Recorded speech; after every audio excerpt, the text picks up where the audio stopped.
Protean forms of worry. In a preceding chapter, I have shown that worry is a product of our modern civilization and that it belongs only to the Occidental world. It is a modern disease, prevalent only among the so-called civilized peoples. There is no doubt that in many respects we are what we call ourselves, the most highly civilized people in the world. But do we not pay too high a price for much of our civilization?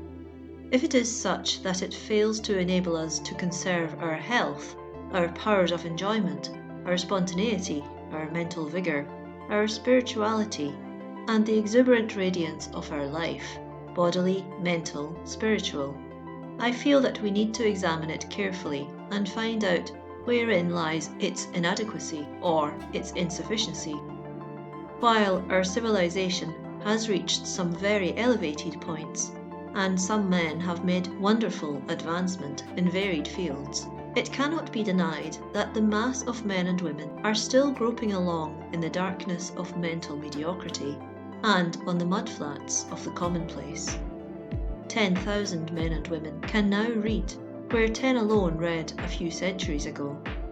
But what are the 10,000 reading?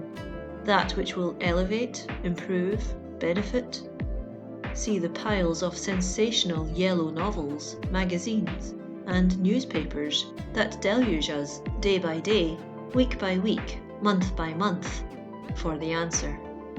True, there are many who desire the better forms of literature, and for these we give thanks. They are of the salt that saves our civilization.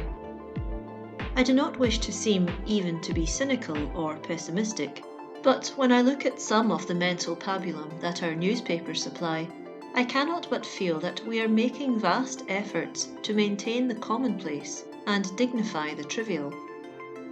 For instance, look at the large place the beauty department of a newspaper occupies in the thoughts of thousands of women and girls. Instead of seeking to know what they should do to keep their bodies and minds healthful and vigorous, they are deeply concerned over their physical appearance. They write and ask questions that show how worried they are about their skin, freckles, pimples, discolorations, patches, and so on. Their complexion, their hair, its colour, glossiness, quantity, how it should be dressed, and 1,001 things that clearly reveal the improper emphasis placed upon them. I do not wish to ignore the basic facts behind these anxious questionings. It is right and proper that women, and men also, should give due attention to their physical appearance. But when it becomes a mere matter of the outward show of cosmetics, powders, rouges, washes, pencils, and things that affect the outside only, then the emphasis is in the wrong place, and we are worrying about the wrong thing. Our appearance is mainly the result of our physical and mental condition. If the body is healthy, the skin and hair will need no special attention. And indeed, every wise person knows that the application of many of the cosmetics and so on commonly used is injurious, if not positively dangerous. Then too, observation shows that too many women and girls go beyond reasonable attention to these matters and begin to worry over them. Once become slaves to worry, and every hour of the day some new irritant will arise. Some new dope is advertised, some new fashion devised, some new frivolity developed. Vanity and worry now begin to vie with each other as to which shall annoy and vex, sting and irritate their victim the more. Each is a nightmare of a different breed, but no sooner does one bound from the saddle before the other puts in an appearance and compels its victim to a performance. Only a thorough awakening can shake such nightmares off, and comparatively few have any desire to be awakened. I have watched such victims, and they arouse in me both laughter and sadness. One is sure her hair is not the proper colour to match her complexion and eyes, it must be dyed. Then follows the worries as to what dye she shall use and methods of application. Invariably, the results produce worry, for they are never satisfactory, and now she is worried while dressing, while eating, and when she goes out into the street, lest people notice that her hair is improperly dyed. Every stranger that looks at her adds to the worry, for it confirms her previous fears that she does not look all right. If she tries another hair of the dog that has already bitten her, and allows the hair specialist to guide her again, she goes through more worries of similar fashion. She must treat her hair in a certain way to conform to prevailing styles, and so she worries hourly over a matter that, at the outside, should occupy her attention for a few minutes of each day. There are men who are equally worried over their appearance. Their hair is not growing properly, or their ears are not the proper shape, or their ears are too large, or their hands are too rough, or their complexion doesn't match the ties they like to wear, or some equally foolish and nonsensical thing. Some wish to be taller, others not so tall. Quite an army seeks to be thinner, and another of equal numbers desires to be stouter. Some wish they were blondes, and others that they were brunettes. The result is that drugstores, beauty parlours, and complexion specialists for men and women are kept busy all the time, robbing poor, hard-working creatures of their earnings because of insane worries that they are not appearing as well as they ought to do. Clothing is a perpetual source of worry to thousands. They must keep up with the styles, the latest fashions, for to be out of fashion, a back number, gives them a conniption fit. An out-of-date hat or shirt-waist, jacket, coat, skirt or shoe humiliates and distresses them more than would a violation of the moral law, provided it were undetected. To these, my worrying friends, I continually put the question, is it worthwhile? Is the game worth the shot? What do you gain for all your worry? Rest and peace of mind? Alas, no. If the worry and effort accomplished anything, I would be the last to deprecate it. But observation and experience have taught me that the more you yield to these demons of vanity and worry, the more relentlessly they harry you. They veritably are demons that seize you by the throat and hang on like grim death until they suffocate and strangle you. Do you propose therefore any longer to submit? Are you willfully and knowingly going to allow yourself to remain within their grasp? You have a remedy in your own hands. Kill your foolish vanity by determining to accept yourself as you are. All the efforts in the world will not make any changes worthwhile. Fix upon the habits of dress and so on that good sense tells you are reasonable and in accord with your age, your position, and your purse, and then follow them, regardless of the fashion or the prevailing style. You know as well as I that unless you are a near millionaire, you cannot possibly keep up with the many and various changes demanded by current fashion. Then why worry yourself by trying? Why spend your small income upon the unattainable, or upon that which, even if you could attain it, you would find unsatisfying and incomplete?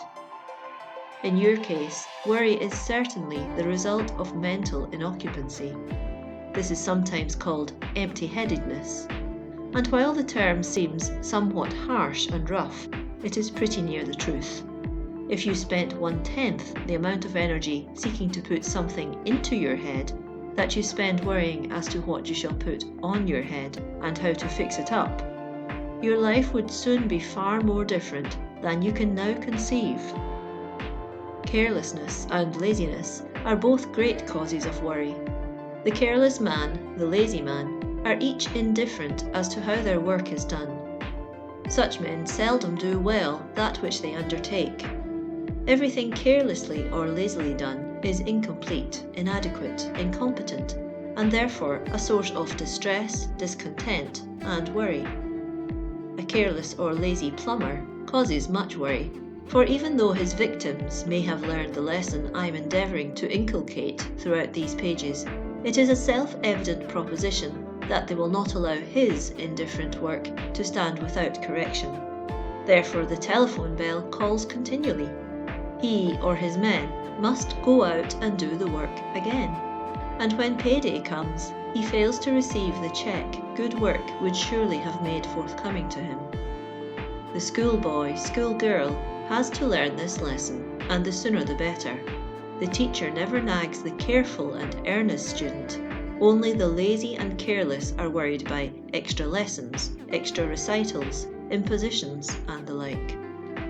All through life, carelessness and laziness bring worry, and he is a wise person who, as early as he discovers these vices in himself, seeks to correct, or better still, eliminate them. Another form of worry is that wherein the worrier is sure that no one is to be relied upon to do his duty. Dickens, in his immortal Pickwick Papers, gives a forceful example of this type. Mr. Magnus has just introduced himself to Pickwick, and they find they are both going to Norwich on the same stage. Quote, "Now, gentlemen," said the hostler, "coach is ready, if you please." "Is all my luggage in?" inquired Magnus. "All right, sir." "Is the red bag in?" "All right, sir." "And the striped bag?" "4 boots, sir." "And the brown paper parcel?" "Under the seat, sir." "And the leathern hat box?" "They're all in, sir." "Now will you get up?" said Mr. Pickwick.